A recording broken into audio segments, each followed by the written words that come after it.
Hello and good evening. Welcome to tonight's Omaha Table Talk. My name is Dominic Green and I use he, him, his pronouns. I'm the Director of Programs and Faculty at Inclusive Communities, and I welcome you all to tonight's conversation. Before we start, I would like to acknowledge the traditional homelands of the Native and Indigenous people who lived and took care of the land that most of us gather on tonight, that belong to the Omaha, Ponca, Pawnee, Oda, Missouri, Sante Dakota Sioux, Kansas, Iowa, Cheyenne, and Winnebago people. We honor with gratitude and pay our respects to all Native and Indigenous people. Omaha Table Talks, or OTTs as we refer to them, was initially recreated in Omaha in 2003 by the Social Justice Advisory Committee of Catholic Charities Omaha, and Inclusive Communities acquired OTTs in 2012, shifting them into a larger public discussion over comfort food. Now, due to COVID-19, we have shifted to holding these events over Zoom, and we look forward to the time when we can come back in person and see each other in person again. But until then, we welcome you to have your own food, snack, beverage, whatever lets you be a little bit more comfortable while having these uncomfortable conversations next to you. We are also always looking to for ways that we can grow and get better. So at the end of tonight's event, we will post an evaluation link and invite you to click on that link and provide us with some feedback on how you think tonight's event went and how we can improve. I'd like to also thank our sponsors, Lozier Foundation, Cox Communication, and American Family Insurance for making sure that providing us funding to make sure that these events can still happen. And now this time I'm going to introduce Colin McGrew, my colleague here, who's going to go over a couple of housekeeping. Perfect. Thanks, Dom. If I can find my mute button. Okay, awesome. Hi, everybody. My name is Colin McGrew. I use he, him, his pronouns. I'm a senior program partner here at IC and do have just a couple of housekeeping things. The first is that you might have noticed when entering this call that we are being recorded. We are recording this session. Just something to keep in mind is that only the main parts of this conversation will be recorded. So the panel conversation that will start here in just a few minutes. And then once people come back from breakout rooms, there's a little bit of a share out and question and answer portion that will also be recorded. But the breakout rooms will not be recorded. Another thing here, I'd like to acknowledge the facilitators here that we have, our volunteer facilitators that will be leading those breakout rooms. Thank you all for joining us. I'd also like to acknowledge Jamie, our ASL interpreter, who we have spotlighted for you all. If you do need Jamie's services in a breakout room, go ahead and just message me and I'll make sure that you get placed in a room with Jamie. We also have enabled our closed captions feature as well. You should be able to enable that just in the tool, or I should say taskbar that's located at the bottom of Zoom window. We have also started in this new year partnering with World Speaks as well. So we do have simultaneous Spanish language interpretation as well. So thank you, Paula and Paulina, for helping us out tonight. You can also find that particular service in that toolbar as well, located at the bottom of your screen. Just a couple of tips when we're talking about using interpretive services is just to speak clearly and slowly, just to make sure that everything that you're saying is getting picked up from either our Spanish or ASL interpreters. That helps us make sure that we're translating things accurately and correctly to the folks that are using those services. If also, I should say, if you do need to utilize Spanish interpretation in one of those breakout rooms, again, go ahead and just message me and I'll make sure that gets taken care of. Just some final things here are our virtual agreements, which I've placed up here on the screen. Again, knowing that this particular session is being recorded, remain on camera if you are able to. Totally understand if life's happening behind you or you don't want to appear in a recording, but always makes these things a little bit more interactive and, you know, as if we were in person. Please keep your microphone on mute during kind of all of the communal parts of this session together. but feel free to utilize the chat or any of those nonverbal reactions. We'll make sure that we're interacting in that way as well. And also feel free again to raise your hand when we do get to that question and answer portion. That way we can kind of help line people up in a queue if there are that many questions that need to be answered. And then finally, we invite people to change their Zoom display name to include their pronouns, just to make sure that we're referring to people in the ways in which they want to be referred to in this space. So with that, I think that's all the housekeeping I have for now. And I think I'm going to throw it immediately to our moderator for the evening, which is Debra McKnight. So Debra, I'm going to spotlight you and you can take it away from here. Thank you. I am grateful to be joining you and grateful for inclusive communities. And as we begin this evening, my name is Debra. My pronouns are she, her, hers, and I am the founding pastor at Urban Abbey in the Old Market of Omaha. If you're nearby, we'd love for you to stop in for coffee. We're grateful for Amy and Jeremy and for this space of conversation and exploration to think about interfaith work and conversation, particularly as it relates to folks who have maybe not been included in those conversations, spaces around atheism and the intersection with these conversations of how we are and how we are in the world together. And so I'm grateful that we can begin this conversation. And so we'll begin with the question of how do you identify and what does that mean? And I'll invite Amy to lead us off. Hello, everyone. Thanks for asking me to participate. I call myself a humanist atheist. So what that means to me is I do not believe in a higher power or other supernatural beings. Rather, my system of beliefs and ethics is informed by the ideas that knowledge and understanding centers on humans. We only have one life with no afterlife, and that we have a responsibility to forge relationships with and to support our fellow humans. So what that means in a nutshell is instead of embracing ethics and morals as written in a text or as defined by a supernatural being, my belief system is instead created through my experiences with fellow humans during my singular lifetime. Thank you, Amy. Jeremy, would you want to share a bit about how you identify and what that means? Sure. So, firstly, I was raised a Missouri Synod Lutheran, and I don't identify with that anymore. But there were some things that I appreciated about that as well. Today, I don't identify with anything in particular. Usually when I'm asked and there's an option on like a drop-down list or whatever, I usually look for none, N-O-N-E. And for me, that doesn't mean atheist, agnostic, or any particular religion. It just means I can't bring myself to identify with any particular pathway or identity with religion. While I don't have the same experiences as a lot of atheistic folks, I know that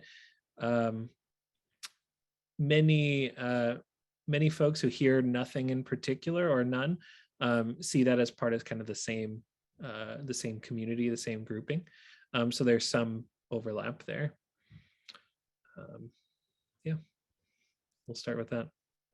Jeremy, you mentioned that there's not some overlap and sometimes not overlap between none and identifying as atheist or identifying as agnostic. Could you just dive just a few more minutes into that? Yeah, of course.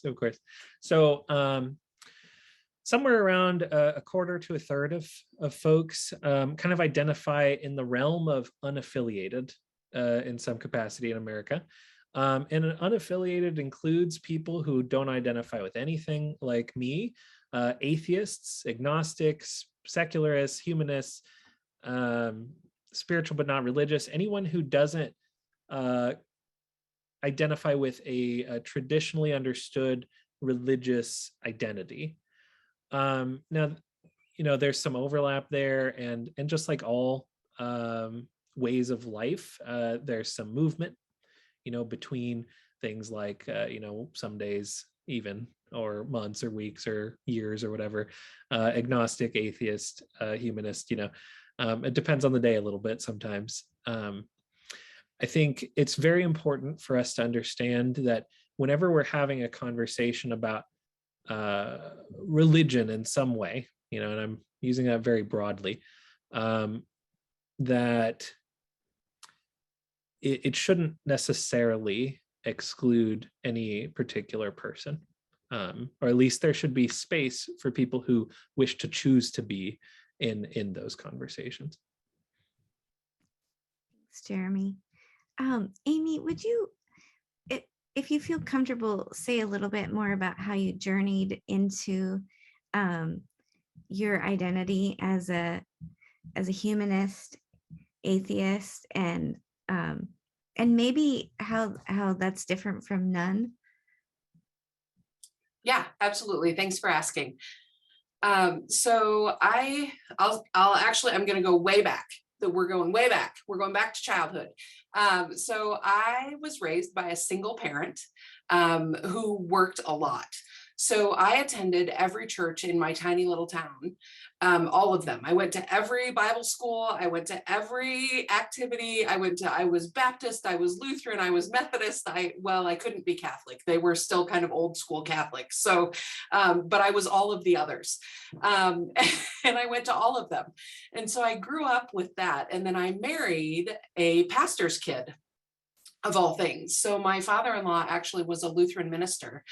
So that's where I started. And I never fully bought into anything. And maybe it's because I didn't have a solid foundation. Maybe it's because I just went where the action was. I was really into the social part of things.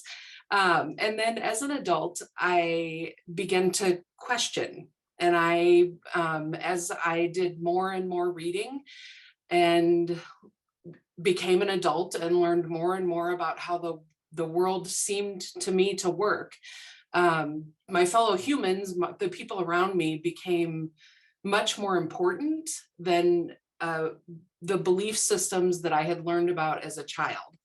And so I sort of became agnostic. And for anyone who's unfamiliar, my basic boiled down understanding of agnostic is I don't really know, and I don't think you do either, is basically my understanding of that. And that's how I used it. So I kind of ended up agnostic. And then eventually I said, you know what?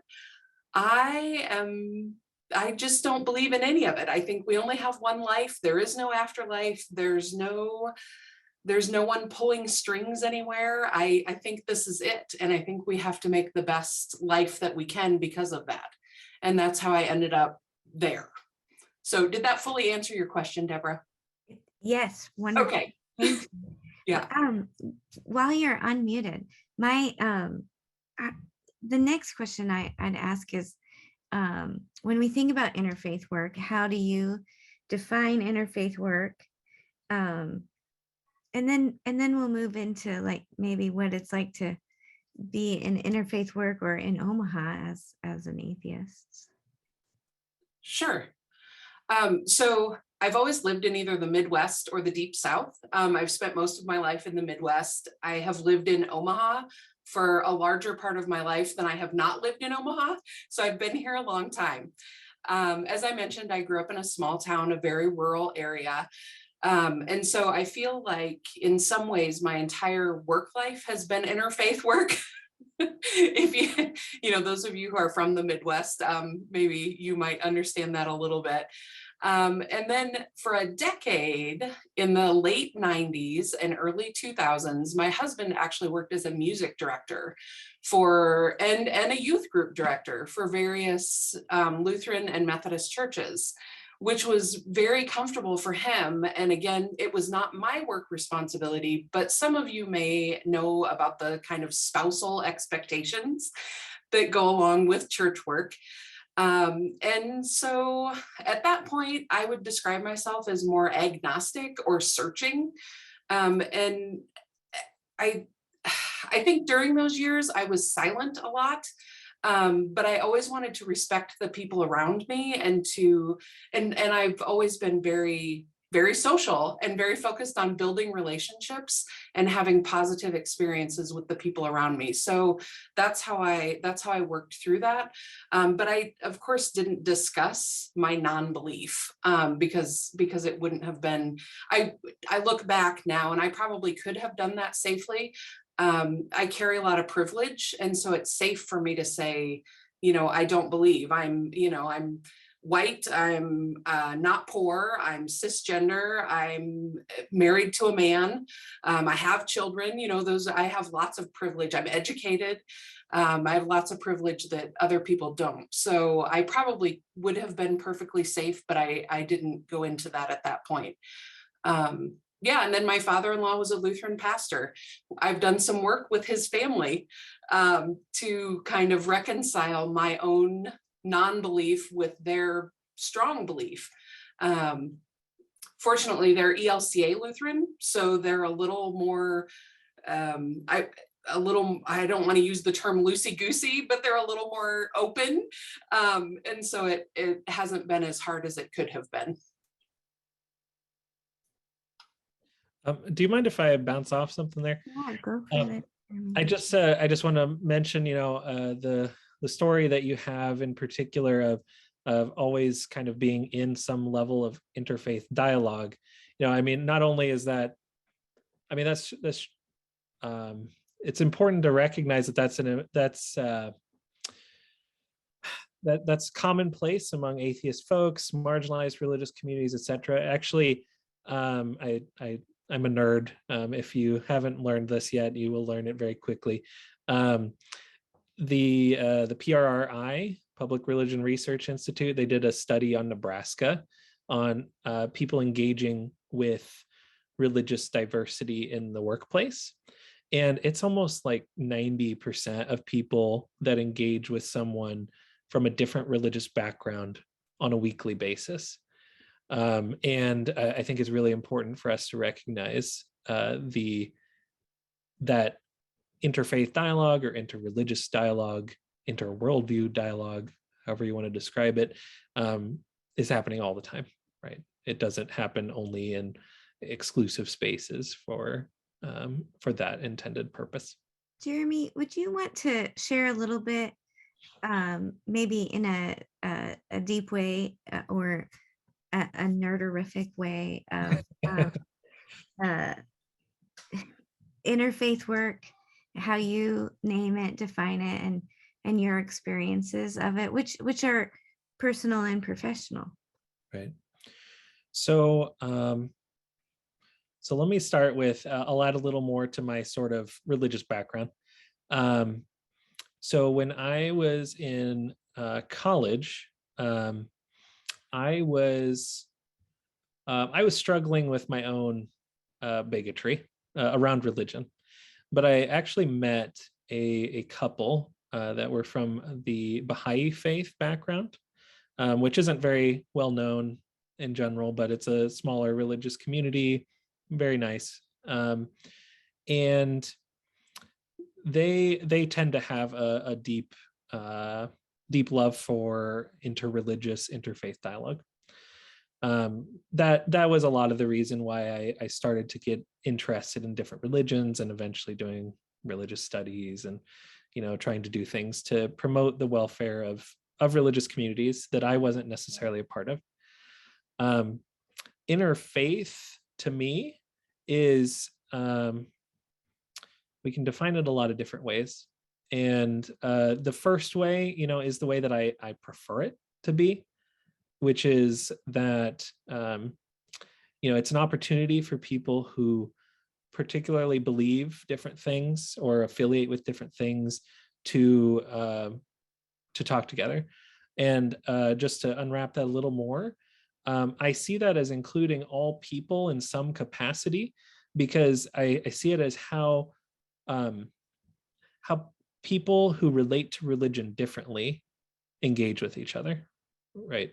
So that means the truth is that you can't escape the impact that religion has in society, whether whether you're pro or against or somewhere in between. We all associate with it differently. I don't have an identity. Atheism is an important facet of that as well. So interfaith to me involves everybody to some extent. Sometimes I use interreligious, and when I use that, I mean that more in a context that I'm a couple steps removed from it.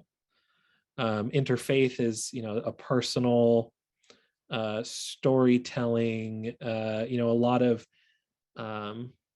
vulnerability should be involved with interfaith dialogue, and interreligious is something that other people do.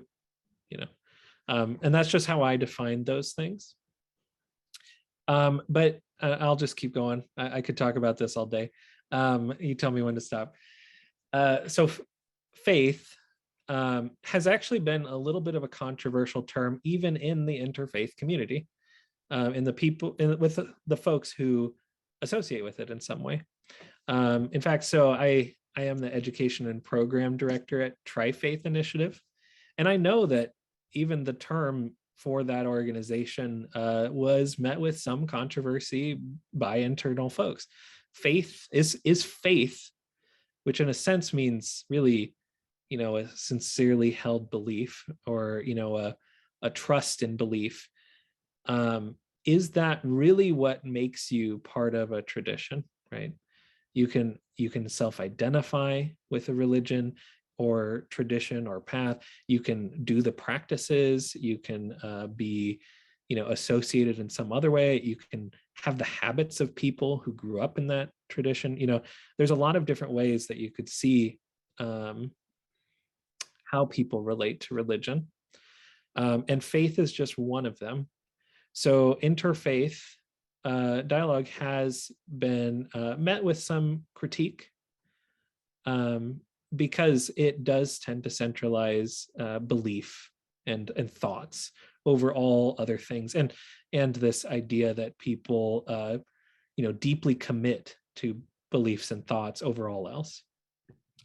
Maybe we could also explore. I appreciate the kind of the distinction between thinking about something, or like a declarative sort of faith or identity, instead of sort of a practiced, embodied. And I, just as a pastor in a Christian tradition, would kind of urge or lean into the practice part myself, and kind of invite folks into that as well. What maybe we could think, in addition to like all those nuances of interfaith dialogue, what are some kind of risky spots or spaces where people might overstep boundaries or create harm in interfaith, interreligious conversations, where people might feel excluded, or where people might make assumptions?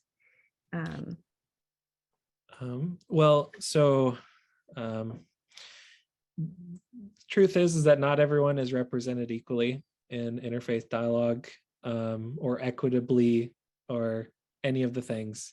Whether we're talking about religious affiliation or race or gender or any of these things, they're just not at the stage that they could be, and I think we have definitely failed is a strong word. I can't think of maybe a more nuanced word, but I think we've basically failed to really recognize the complexity that religion brings, and to give space for religion to not always be a positive on someone's life. In fact, that is a very important piece, and the there still tends to be a lot of negativity toward three groups in particular under most circumstances. Again, surveys here. Atheists and secularists are usually low ratings on how popular they are. Neo-pagans, people who identify with neo-pagan, Wiccan other traditions like that, and evangelical Christians. Those three traditions, for better or for worse, tend to be alienated from these conversations first and foremost, sometimes even by definition, that the parameters of the conversation require something that makes it impossible for those three groups who are very different from each other, those three groups to actually engage with people who are different from them. Yeah, I think it's too bad. I also know that with every conversation, there must be some parameters, but really we need to get better at involving more, especially marginalized religious communities and marginalized communities who relate to religion differently. Jeremy, maybe we have a question about those three groups that you mentioned. I don't know if you'd want to type that answer. And Amy, if you would want to share about some of your own experiences, the questions people ask you about raising, how do you raise a child, or how do you talk about death, or some ways of people conflating that you must have a faith tradition to have moral behavior, or things like that. Sure. Again, I come from a very privileged position, so I have not faced a lot of outright hostility, or even mild hostility about my atheism, except when it comes to raising children, which is interesting. I don't think moms are immune from that, no matter what your background. You get questions that maybe you didn't think were appropriate sometimes. But related to being atheist, the one I get most often is, how do you teach your children morals? How can you raise ethical children? I was trying to think of some of the other ones. Oh, a big one is, how do you talk about death? How do you explain the grandmother dying to your children if you don't have religion in your life? I am a fairly direct person. I always try to be kind, but I am fairly direct. And I'm pretty pointed when I get asked those questions. We teach our children to be kind to people. We teach our children to be kind to all living beings. They need to be helpful. If someone is struggling, you need to say, can I help you? Give of your time, talents, and treasures, which is something they say in church, when you are able. Those are the same basic things that I think most people want their children to learn. We teach them, we just don't use religion to do that. The other thing, the death question always amuses me. So if you only have one life, you better make it count. I tell the kids that, do the very best you can, educate yourself, keep expanding your mind, try to make the best decisions you can at the time. Your relationships are really important in life, but boundaries are equally important. They know, for example, that my wishes after death are to have as much of me donated to living people as possible, either whole body or in pieces, it doesn't matter. And then I want to be cremated and made into 5 sets of wind chimes so that they have to listen to me forever. I love this idea. I love it. So that's how we talk about those things. I mean, I think everybody should explore death through wind chimes.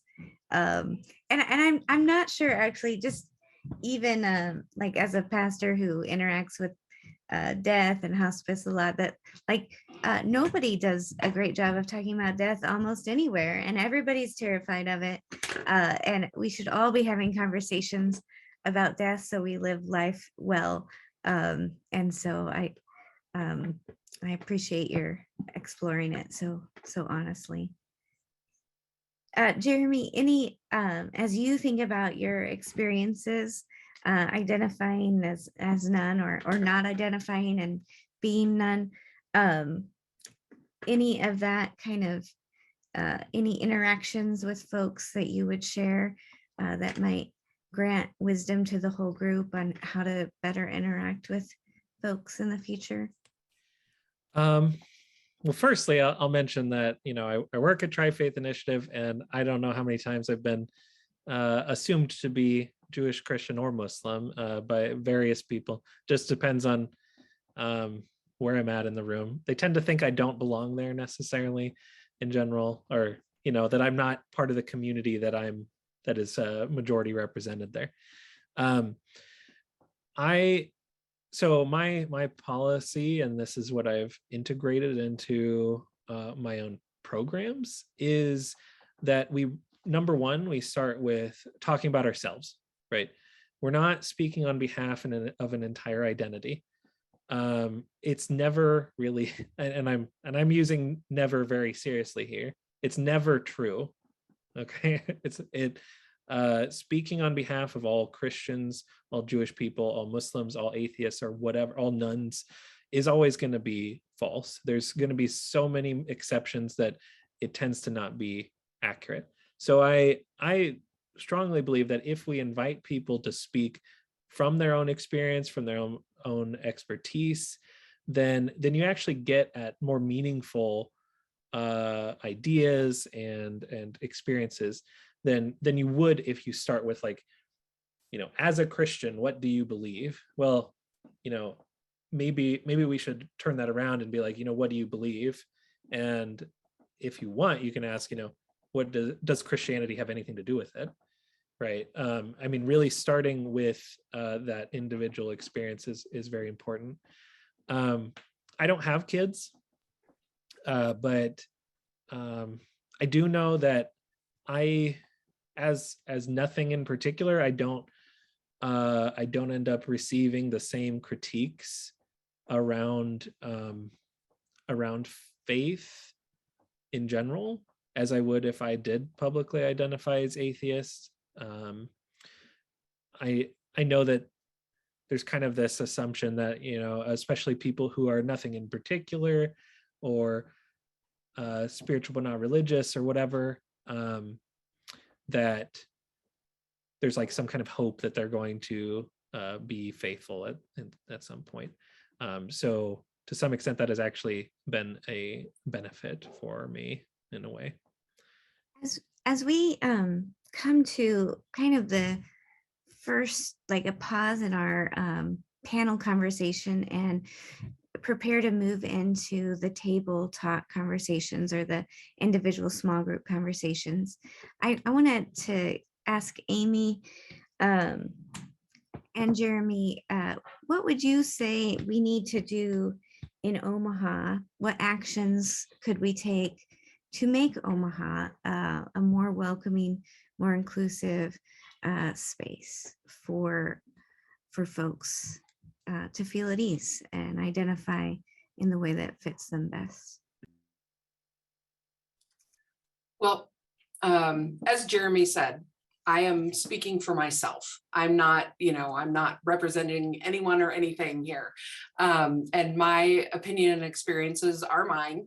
But I have experienced trying to be recruited or saved more times than I am comfortable talking about.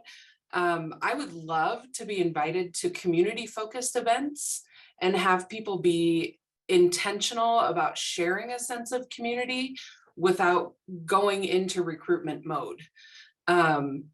So there's always this, oh, you're new here, so what church do you currently go to? Maybe don't start with that question. As Jeremy mentioned, maybe our belief system isn't where we should begin a conversation. And as Jeremy also mentioned, especially for people who identify as non-believers, they, in my very unscientific experience, often have some pretty painful experiences with religion.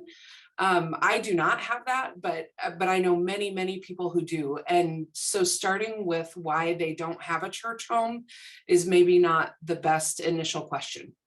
just because it is very painful for a lot of people. Thank you, Amy. Jeremy? Again, opinion. I think a lot of religious communities in particular would stand to gain to hear some of the critiques and thought processes behind those who are atheist, agnostic, nothing in particular, and not in a way that is like defensive, in a way that is, I want to sit with this and understand this, right? And not really with any goal of switching anyone's religion or anything like that. There's a lot of value, and that's part of interfaith work in some ways, is that there's a lot of value in understanding other people. You don't have to be them. You don't have to agree with them, and they don't need to be like you. But it's very important to make sure that we are always trying to push our own boundaries to understand people who are different from us. And I think to some extent, atheism in particular is kind of the hardest frontier for most religious communities. Thank you, Jeremy. I'm going to return this to Colin to invite everyone into their table conversations. With that, I will go ahead and put us in those rooms, and we will see you all when you get back. All right, welcome back, everyone. Hope you have had some good conversations and amongst yourselves. And so we're entering into that time where we like to share outs, do some share outs from those conversations that you all have had. So if I can ask whoever is going to share out from Jamila's room, a room that she facilitated, who would like to share out? Okay. Jamila is going to share out a couple of things that you all talked about. So the first thing is we as a group, I think, appreciated the ability to have this space to talk about these things, because there haven't been, that we could recall, any other opportunities necessarily to have these conversations. In our room was a Roman Catholic, a Humanist Atheist, an atheist, and a spiritual but non-religious person. And so we all just talked about what we believe in is what it basically comes down to is, we have the same shared beliefs and foundations, whether we came from a religious background or not, as most religions do, but without that religious undertaking. And so even our Roman Catholic member said that, she's not necessarily practicing in that way, or doesn't have those same values and beliefs when it comes to a higher power, but that she appreciates where she is because of the community outreach that they have within her parish. And I think that was kind of the overall feeling in our group, is that as long as we can help others, we do the right thing, and we hold ourselves accountable to other people, in that we help and just are good people in general, that there's not necessarily that need to be religious or have religion. Awesome. Thank you for sharing out and sharing with us what you all talked about. And our next share out is going to come from Mandy. Mandy. Hello. We one thing that was interesting is that a number of us are currently in the spot where we're searching for more spiritual community. Another thing, a number of us were struck by this idea that interfaith isn't this scheduled conversation among heads of religions that discuss religion, but that it was an everyday thing, especially for marginalized folks. So that was interesting. And I will, as chief executive speaker, I will say that the most interesting thing that we touched on was one of our participants, if I recall right, has been Catholic, evangelical Christian, and atheist.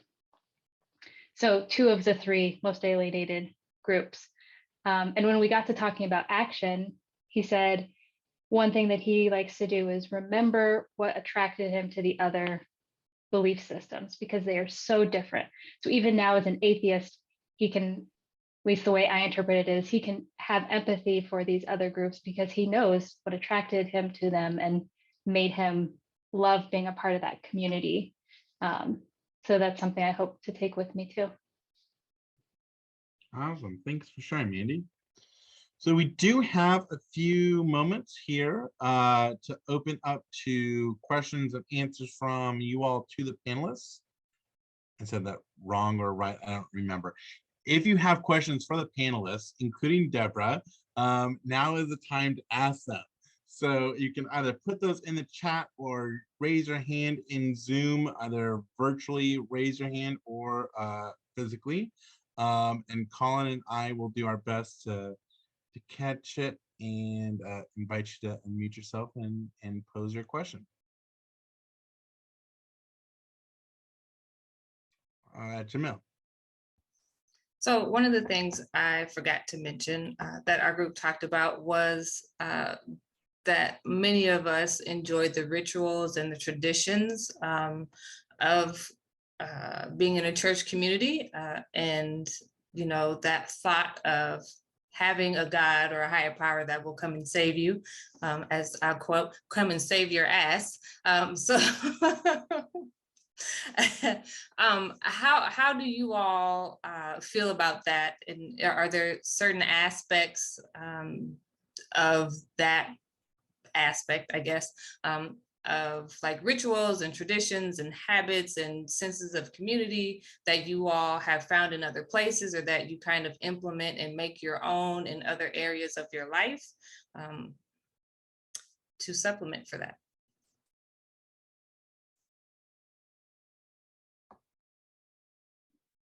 Do you want me to go first, Amy, or do you want to go first? All right.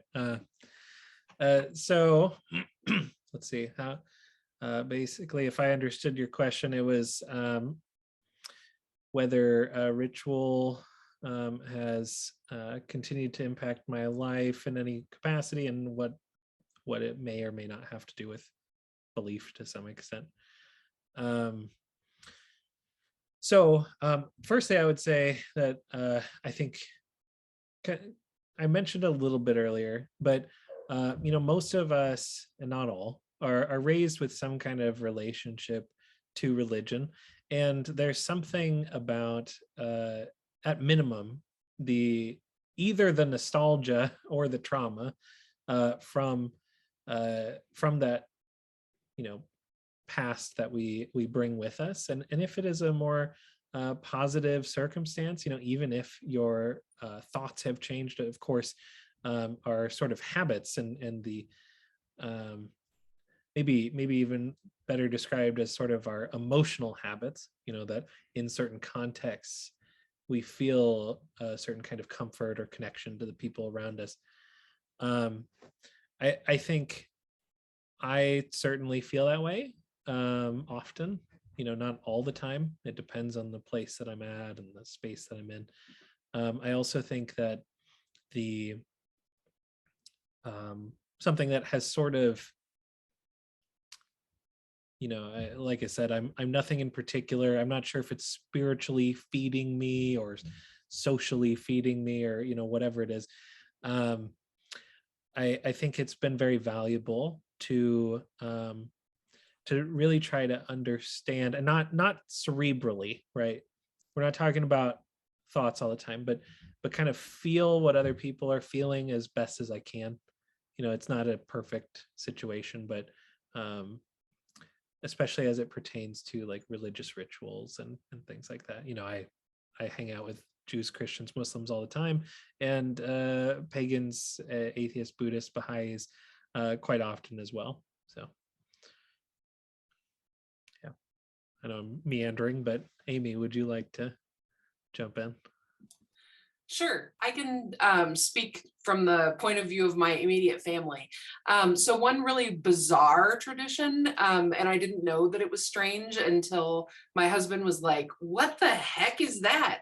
So growing up, my mother was not religious at all. In fact, she was sort of horrified by me church hopping as a child, but she let me do it anyway. But she would bake a cake every year on Christmas for Jesus' birthday. I don't know where that came from. I'm not sure why. It's not something I have continued as an adult with my own kids, but I would say that that was one of her ways of that ritual or that tradition, even though she was highly non-religious. With my own kids, I am super, super excited about the secular parts of Christmas. Christmas is my jam. Just the secular pieces of it. I love the tree. I love the lights. I love that, which some of that is pagan, of course, but in tradition, but the gifts, the excitement, the eating, I would say that much of our family traditions revolve around eating. As do most. I think that's very Midwestern. I think that's a very American, I would say, I think. And we certainly enjoy that a lot. We also play board games. So that's another of our traditions. So we eat a lot and then play board games and then eat some more and then, fall asleep on the couch or watch a football game. But yeah, that's pretty much what our holidays look like. And I would say week to week, I'm not sure if we have ritual. I'm sure we do. I'm sure we do every day, but not in a formalized kind of way like people who go to church every Sunday, if that makes sense. Okay.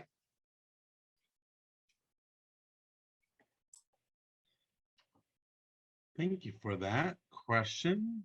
Do we have any other questions?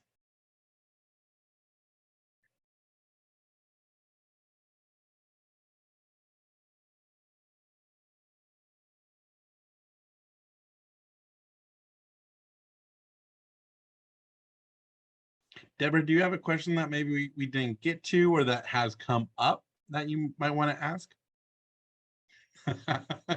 She's pulling out the notes.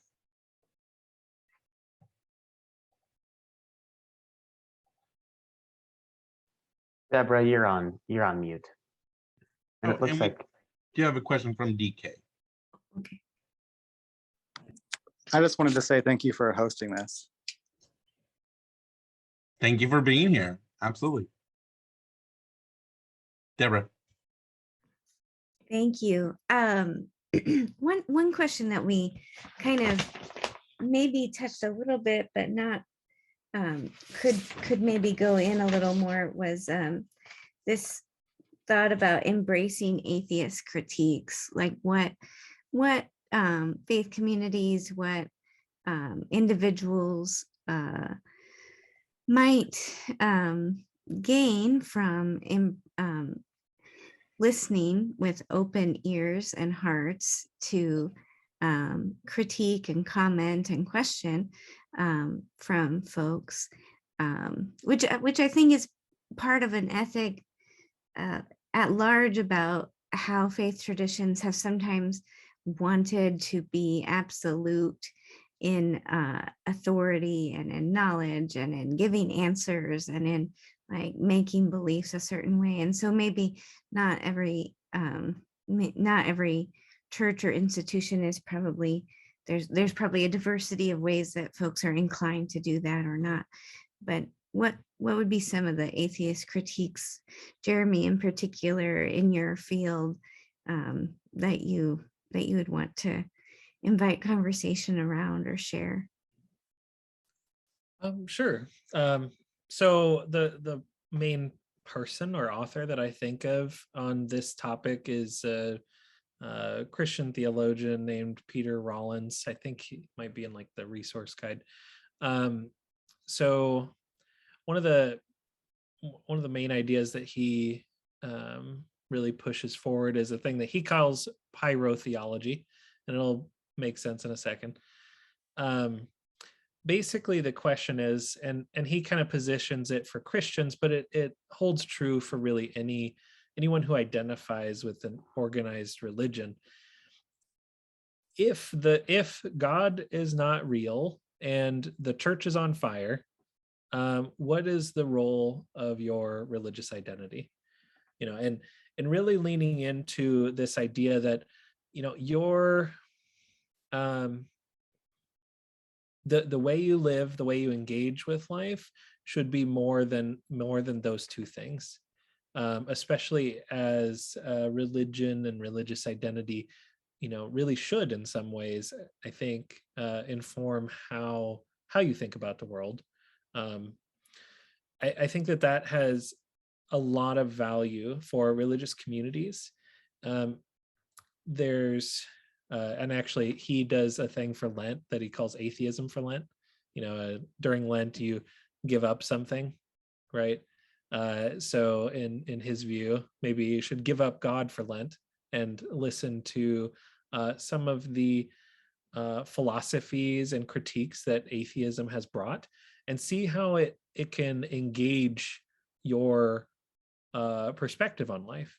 Again, it's not about like defending against criticisms, and it's not about adopting all the things that someone brings up, but really about how does this give you a capacity to look at your own life and the way you engage with the world differently.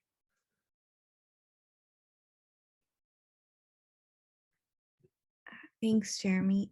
When I think of this work, I think the more depth of practice and reflection that we invite in our own selves, like the more comfortable we are in our own skin, and then the more comfortable we can be with difference, and understand that certainly critique for the larger church doesn't like, I don't have to defend the entire church or an entire gender or an entire anything, that I can like be who I am in the midst of these things and be comfortable.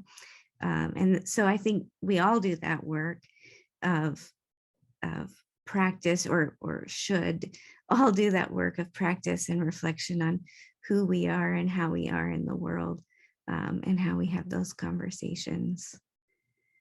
Amy, as you're thinking about this concept or reflection on critique of religious institutions or communities, or is there anything that sparks to mind that you would want to add? So after Jeremy explaining that so eloquently the other day for me, because I was like, I don't get it, and he so eloquently went back and said, okay, this is what this looks like. I actually gave a lot of thought to it. And I thought, okay, so if that happens, if that critique is applied and that introspection happens, what does that look like in real life? So what changes, or what is different? I thought it was brilliant. I was like, education needs to do that in a different way, but in the same applied process. It would work great for any organization, actually. But I thought, what does that look like in relation to religion? And I thought, what came to mind was things like deciding that maybe signing a faith statement was unnecessary prior to being assisted by a church group. Things like that. Maybe we really want to help the people and we don't need to require that faith statement. Or maybe not requiring prayer as part of receiving a meal. Things like that, changes that could easily be made that would make people feel more included or more welcome. So maybe removing some of those requirements that sometimes are put in place to make sure that religion is front and center, instead of helping people being front and center. So I did a lot of thinking about it, and I thank you, Jeremy, for introducing me to that and to explaining it so well. And I would say, in terms of some of that too, is, you know, as you're preparing in this season to say donate to different organizations that offer that offer direct care to people, investigate, you know, who they support and how they interact with people, because there are numerous ways that nonprofits in Omaha do that work. And there are some even faith-based ones that do not try to proselytize along with service. And then there are others that do very active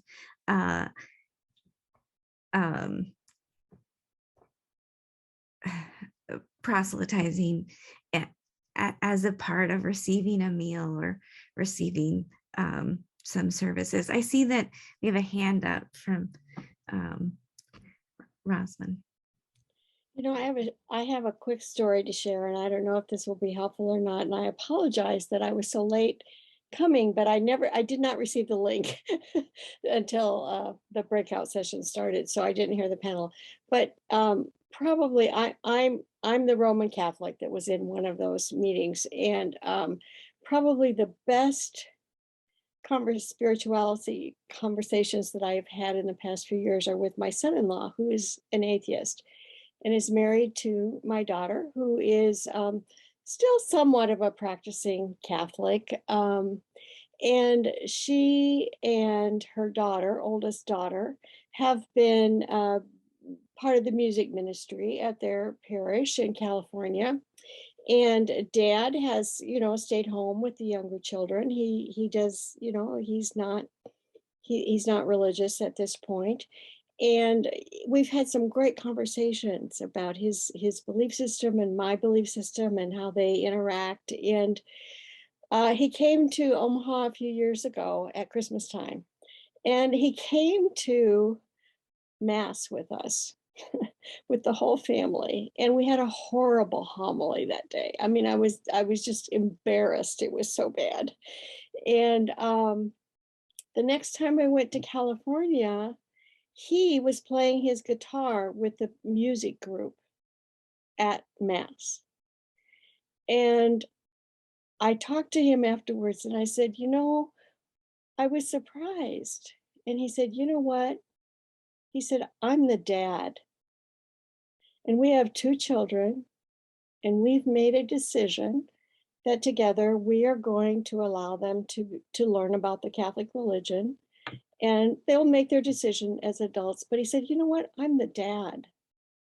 And I'm going to be there with my wife and my kids. And I mean, I could just put my arms around that guy and love him to death. Because he's not a believer, but he's a believer in what it means to be a dad and to be part of a caring family with his wife and his 2 children. And I just think, you know, isn't that what it's all about? Can we just figure out how to care for one another and love one another and support one another? And it's a hard task in the world that we live in today. So whatever it takes, you know, whether it's belonging to a Catholic parish like I do, which is a good one that does a lot of outreach, or whether it's being an atheist who just cares. Can we do this together? And I'm just so glad to be here, even at the last minute. So thank you all for your participation and for being part of, you know, kind of my spiritual journey during Advent this year. Thank you so much. And thank you, Rosalind, for that share out. And I want to take this time to thank the panelists, Debra and Jeremy and Amy, for being here with us tonight, having this conversation, helping us and guiding us through it. At this point, real quickly, because I know we are at time, Colin is going to share out that link to our evaluation. And you can also, my computer to work here, find it through the QRX code that I'm going to share on the slide here. Wrong slide. along with when our next Omaha Table Talks are going to be. So our next Table Talk is in partnership with a local group, Asian American and Pacific Islander group here in town, who have partnered with us on an AAPI Table Talk series on January 25th, and talking about the important need to acknowledge the Pacific Islander identity within the AAPI community. And then we'll have a table talk in February on what is the Crown Act and why is it important. If you are interested in becoming a volunteer or getting more engaged with inclusive communities, you can email Leontine Evans, our volunteer and faculty manager, and her email is on the screen. If you have any other additional questions, go ahead and email myself or contact us through our info email at info@inclusive-communities.org. Thank you again for being here tonight, and we look forward to seeing you in the future at future Table Talks.